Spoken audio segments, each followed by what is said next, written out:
Tuhan bersamamu dan bersama rohmu. Inilah Injil Tuhan kita Yesus Kristus menurut Yohanes. Dimuliakanlah Tuhan.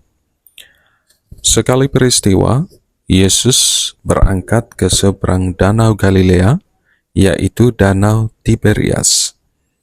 Orang banyak berbondong-bondong mengikuti dia, karena mereka melihat mujizat-mujizat yang diadakannya terhadap orang-orang sakit. Yesus naik ke atas gunung dan duduk di situ dengan murid-muridnya. Ketika itu Paskah, hari raya orang Yahudi, sudah dekat. Ketika Yesus memandang sekelilingnya dan melihat bahwa orang banyak berbondong-bondong datang kepadanya, berkatalah ia kepada Filipus, "Di manakah kita dapat membeli roti supaya mereka dapat makan?"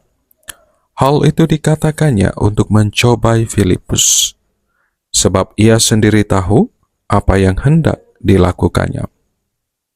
Jawab Filipus kepadanya, "Roti seharga 200 dinar tidak akan cukup untuk mereka ini, sekalipun masing-masing mendapat sepotong kecil saja." Seorang dari murid-muridnya, yaitu Andreas, saudara Simon Petrus, berkata kepada Yesus, "Di sini ada seorang anak yang mempunyai 5 roti jelai dan 2 ikan. Tetapi apakah artinya untuk orang sebanyak ini?" Kata Yesus, "Suruhlah orang-orang itu duduk. Adapun di tempat itu banyak rumput." Lalu duduklah orang-orang itu, kira-kira 5.000 laki-laki banyaknya. Sesudah itu Yesus mengambil roti itu, mengucap syukur dan membagi-bagikannya kepada mereka yang duduk di situ. Demikian juga dilakukannya dengan ikan-ikan itu, sebanyak yang mereka kehendaki. Setelah mereka kenyang, Yesus berkata kepada murid-muridnya, "Kumpulkanlah potongan-potongan yang lebih, supaya tidak ada yang terbuang." Mereka pun mengumpulkannya dan mengisi 12 bakul penuh dengan potongan-potongan dari 5 roti jelai yang lebih setelah orang makan. Ketika orang banyak itu melihat tanda mujizat yang telah dilakukannya, mereka berkata, "Dia ini adalah benar-benar nabi yang akan datang ke dalam dunia." Ketika Yesus tahu bahwa mereka hendak datang dan hendak membawa dia dengan paksa untuk dijadikan raja, ia menyingkir lagi ke gunung seorang diri. Demikianlah Injil Tuhan. Terpujilah Kristus. Saudara, saudari, adik-adik, ibu bapa yang terkasih dalam Kristus. Hari ini kita memasuki minggu biasa ke-17. Penginjil Yohanes menampilkan kisah Yesus menyembuhkan banyak orang sakit dan memberi makan 5.000 orang. Peristiwa ini bermula ketika Yesus menyusur pantai Danau Galilea, lalu naik ke sebuah bukit dan duduk di sana. Orang banyak melihat dia dan mengikutinya di tempat itu. Mereka membawa kepadanya orang lumpuh, orang timpang, orang buta, orang bisu, dan orang sakit lainnya untuk disembuhkan oleh Yesus. Kehadiran orang banyak itu menyentuh hati Yesus. Mereka seperti domba yang tidak mempunyai gembala. Hatinya tergerak oleh belas kasih, sehingga ia menyembuhkan segala sakit penyakit mereka dan memberi makan orang banyak itu.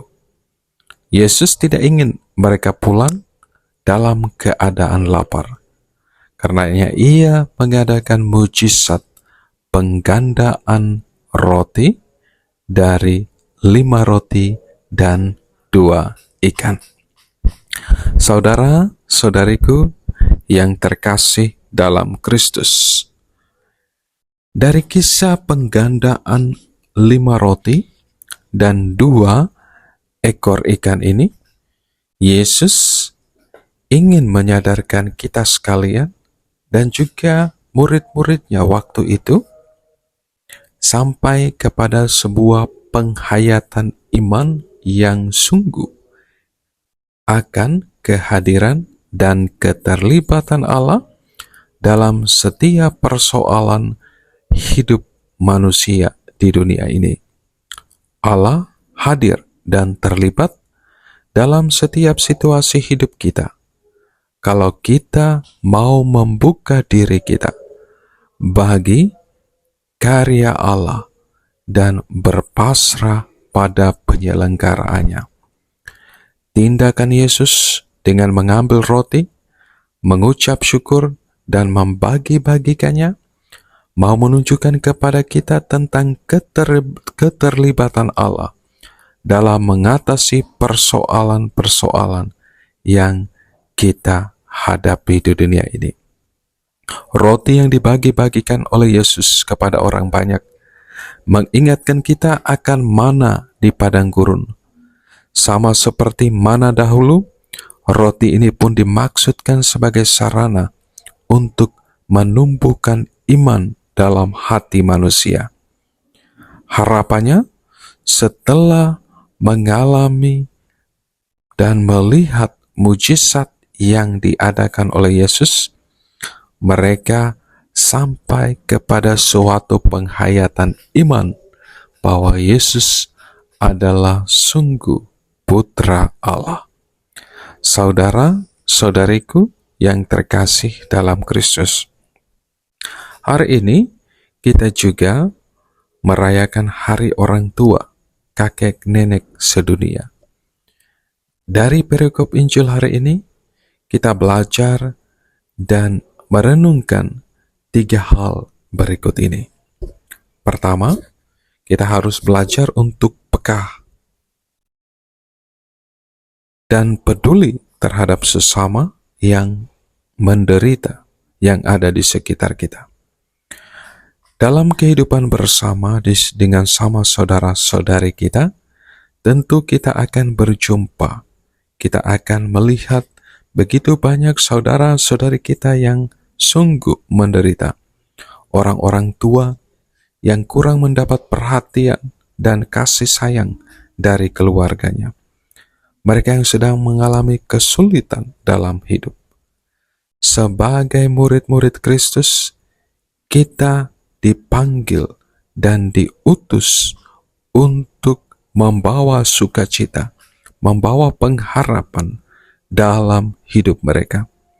Kita belajar untuk peka dan peduli terhadap sesama yang menderita, seperti yang ditunjukkan oleh Yesus sendiri.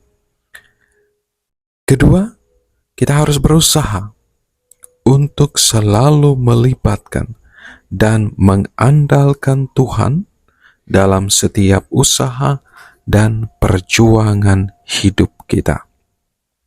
Sesulit apapun persoalan kita, kalau kita sungguh percaya, kita mau melibatkan Tuhan, kita mau mengandalkan Tuhan, pasti ada jalan terbaiknya.